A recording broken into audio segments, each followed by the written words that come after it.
Sejumlah peristiwa mendadak menjadi penggerak IHSG dalam beberapa pekan terakhir. Perang Israel-Palestina yang meletus awal bulan ini menjadi salah satu pengguncang pasar keuangan.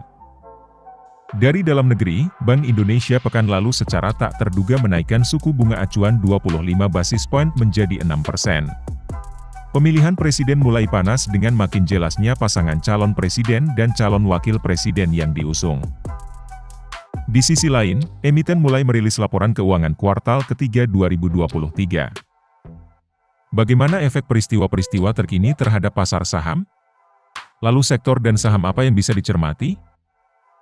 Berikut analisis pasar dan rekomendasi saham dari Liga Maradona, Equity Research Analyst OCBC Sekuritas. Pendekatannya untuk IHSG sampai akhir tahun tuh kalau mungkin kita lihat dari sisi teknikal ya, mungkin itu akan berkisar di antara 6.800 sampai 7.100. Tapi kalau kita menggunakan pendekatan fundamental, mungkin kalau kita lihat lebih menguat ya, lebih cenderung untuk bertumbuhnya lebih besar. Mungkin di kisaran 7.300 sampai 7.500. Berarti kira-kira mungkin kalau year to year itu kurang lebih bertumbuh sekitar 5-7%. Dasarnya yang kuat adalah satu, kalau kita lihat perekonomian kita ya, pertumbuhan ekonomi kita masih cukup kuat. Terus kemudian juga sektor manufaktur kita juga masih dalam fase ekspansi, ya kan? Kemudian inflasi yang terkendali. Terus habis itu juga Bank Indonesia yang juga kalau kita lihat dari sisi kebijakan itu lebih cepat tanggap ya. Jadi sebelum kebijakan-kebijakan bank sentral lainnya melakukan untuk menaikkan suku bunga, kita sudah lebih dulu. Jadi itu untuk mengantisipasi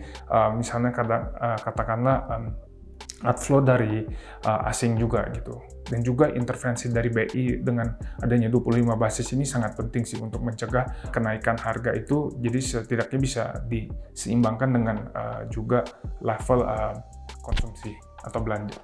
Jadi kalau kita lihat sih ini yang mestinya yang akan menjadi yang terakhir ya untuk di negara kita sendiri di Indonesia, yaitu 6% sih mestinya maksimum. Terkecuali memang kita lihat inflasi global maupun juga peperangan ini ya akan mengakibatkan harga minyak dunia tuh melonjak lebih tajam lagi, itu mungkin bakal ada lagi. Tapi base case kita ya di 6% sih.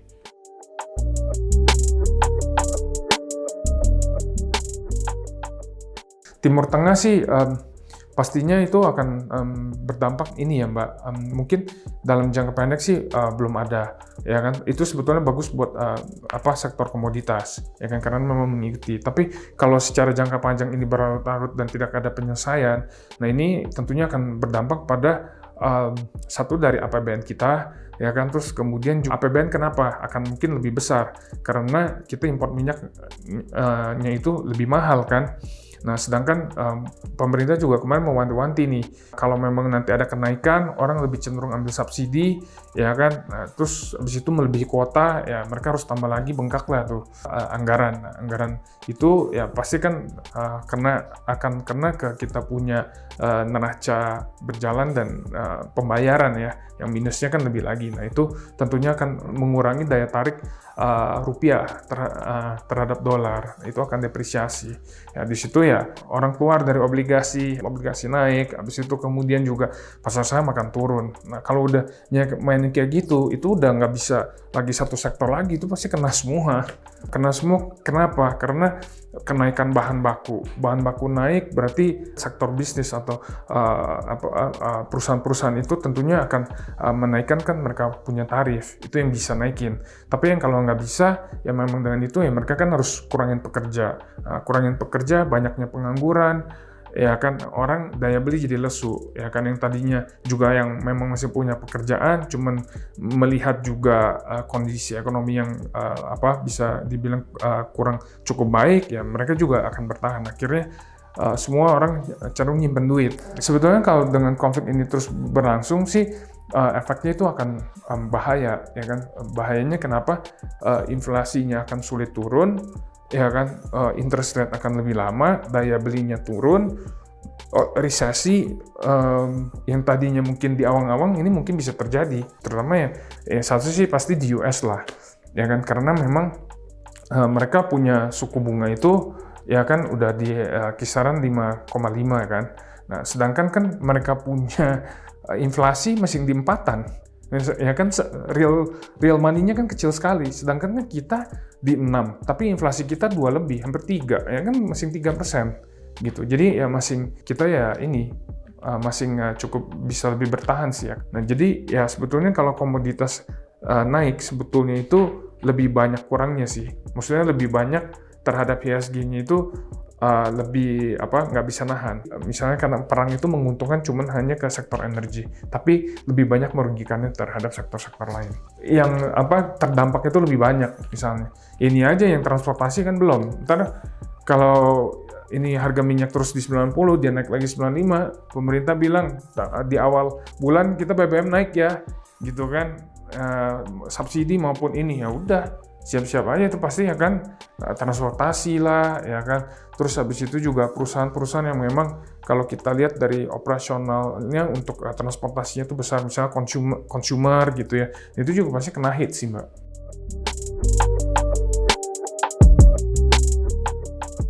Yang kali ini pemilu ini agak beda ya dibandingkan mungkin sebelum-sebelumnya.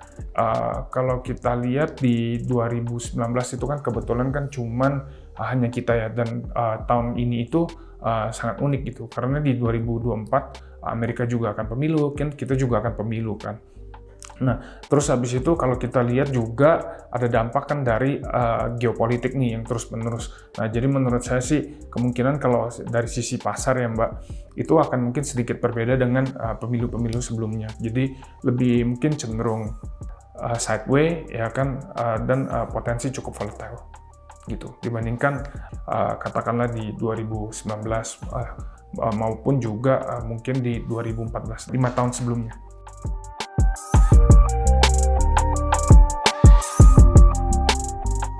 Ya, kalau kita lihat sih case per case, ya kan. Misalnya katakan gini, sektor energi. Ya, sektor energi pasti kalau dilihat tahunannya, ya kan, 3Q 2003 dengan 3Q 2022, itu pasti akan jomplang. Ya, kita akan turun jauh. Tapi mungkin sedikit ada perbaikan Q2 sama Q3 itu mungkin dari sektor energi oil and gas maupun juga batu bara itu akan menurut kita sih akan cukup baik ya dan lebih stabil. Karena kalau kita lihat di Q ini dengan adanya peperangan di Timur Tengah dan juga dari sebelumnya juga kita lihat OPEC ya itu mengurangi mereka punya produksi ya kan dalam perharinya itu. Nah, itu membantu sekali untuk harga-harga komoditas itu untuk meningkat. Nah, sedangkan kan kalau kita lihat di Q2 yang tahun ini kan harga-harga itu kan melandai ya. Nah, jadi tentunya Q3 sama Q2 itu akan lebih cenderung stabil dan lebih baik di Q3. Nah, namun kalau untuk perbankan itu kebalik.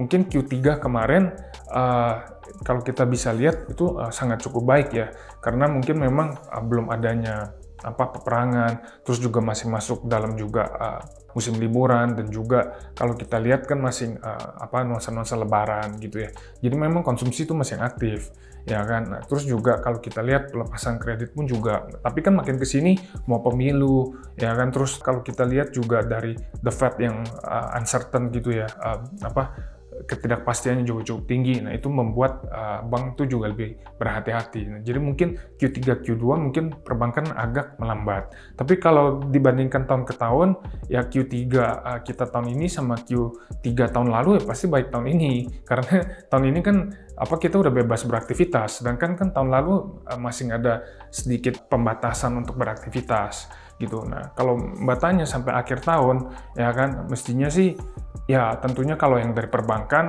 dibanding ke tahun sih akan jauh lebih baik. Tapi mungkin kalau dari energi, ya dia sih tahun ke tahun ya mestinya akan lebih turun gitu. Dan juga ya tentunya kayak consumer mungkin Q2, Q3 ini ya kita lihat sih ya stabil-stabil aja. Mungkin stabil cenderung turun ya Mbak. Q2 kemarin kan sebetulnya ada terbantu dengan lebaran ya kan. Namun kan kalau Q3 ini karena ada ketidakpastian dari global ya kan terkait suku bunganya, terus ada ditambah lagi peperangan. Nah, itu orang lebih cenderung untuk menahan untuk belanja. Mereka lebih cenderung untuk menabung. Sektor telekomunikasi mestinya sih juga akan ada perbaikan yang cukup besar juga ya.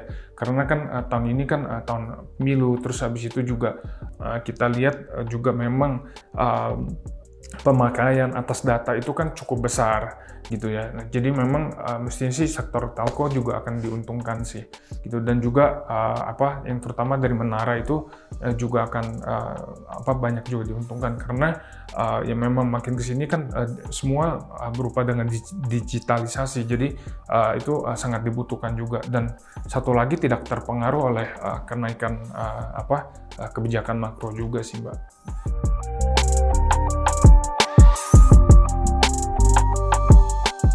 Tergantung tipe investor. Sebetulnya saat ini kalau tipikal investor yang memang jangka panjang, saya sih saranin bisa udah mulai nih bisa melihat peluang sebetulnya di sektor-sektor yang dimana nanti suku bunga ini akan turun, ya kan? Misalnya contoh kayak di properti tadi, di perbankan yang memang ada hubungan dengan properti, terus maupun konstruksi.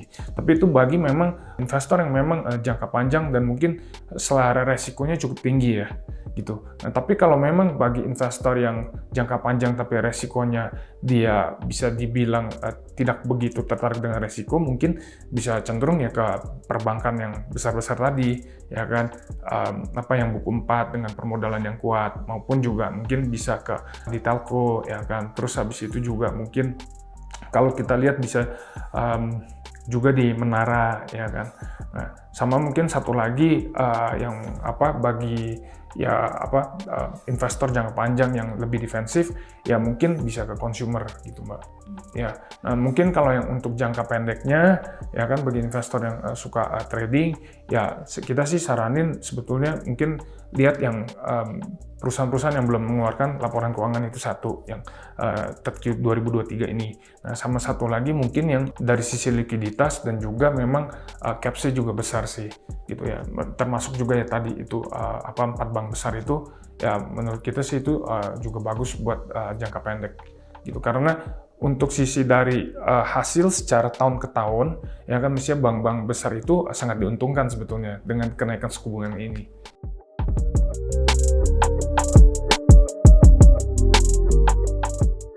Kalau untuk akhir tahun ini, saya sih saranin buat para investor ya, mungkin dari sektor perbankan, terutama bagi perbankan yang kita lihat di buku 4 ya, atau permodalannya itu bisa dibilang yang terbesar dibandingkan buku-buku lainnya. Seperti mungkin contohnya BCA, ya kan, BRI, Mandiri, BNI, maupun yang terakhir sih kita ada BTN, ya kan. Dimulai ya dari yang tentunya kalau kita lihat dari valuasi yang termurah kan dari BNI, ya kan, terus kemudian naik lagi ada Mandiri, terus BRI, dan terakhir ada BCA kan. Nah, selain itu juga mungkin untuk sektor defensifnya sampai akhir tahun, ya kan, untuk menyiasati kenaikan suku bunga kemarin mungkin di telekomunikasi Mbak cukup baik, karena kalau kita lihat yang namanya ada konstelasi ini, penggunaan data, ya kan, yang namanya juga belanja ini ya, iklan dan segalanya itu mestinya akan meningkat, terutama kan dari sosial media ya. Itu mungkin kita lebih rekomendasi ke Telkom ya. Mungkin kalau yang lebih sedikit agak beresiko mungkin Excel. Nah, terus kemudian ketiga itu kita suka oil and gas, ya, karena kita melihat peperangan ini sepertinya akan lama, ya kan, dan juga sudah mau memasuki musim dingin, ya kan. Jadi kita oil and gas, mungkin untuk sahamnya bisa ada Medco, ada Pegas, ya kan. Nah, terus habis itu kemudian juga kita lihat dari sektor energi lain seperti pertambangan batu bara, ya kan. Mungkin kita tertarik UT sama Adaro sih Mbak. Kalau untuk tahun depan sih pasti yang pertama sih banking, ya kan, karena memang kalau kita lihat banking itu kan salah satu sektor yang bisa dibilang pengawasnya kan cukup ketat, dan juga memang dari sisi regulasi itu lebih menguntungkan terhadap perbankan nasional kita kan, ya kan. Nah, karena memang juga kita lihat kebijakannya lebih fleksibel lah dibandingkan mungkin sektor-sektor lainnya. Jadi satu pasti perbankan. Nah, yang kedua mungkin untuk ke depan itu kita lihat sih sektor consumer ya. consumer mungkin seperti ICBP, ya kan, habis itu Mayora. Nah, itu juga cukup menarik karena biasanya kalau memang ada konstelasi, ya kan, itu biasanya ada pertumbuhan cukup signifikan ya terhadap belanja masyarakat untuk kebutuhan sehari-hari gitu. Dan yang paling terakhir yaitu mungkin untuk defensifnya bisa ke telco. Selain telco juga mungkin dari sisi sektor menara ya, itu cukup baik. Mungkin sedikit aja kalau memang betul ada penurunan di tahun depan, suku bunga itu lebih lari mungkin ke properti, terus habis itu konstruksi juga, kemudian industri dasar, sama satu lagi mungkin untuk bank yang khususnya bermain di sektor properti yaitu BTN mestinya akan menarik sih.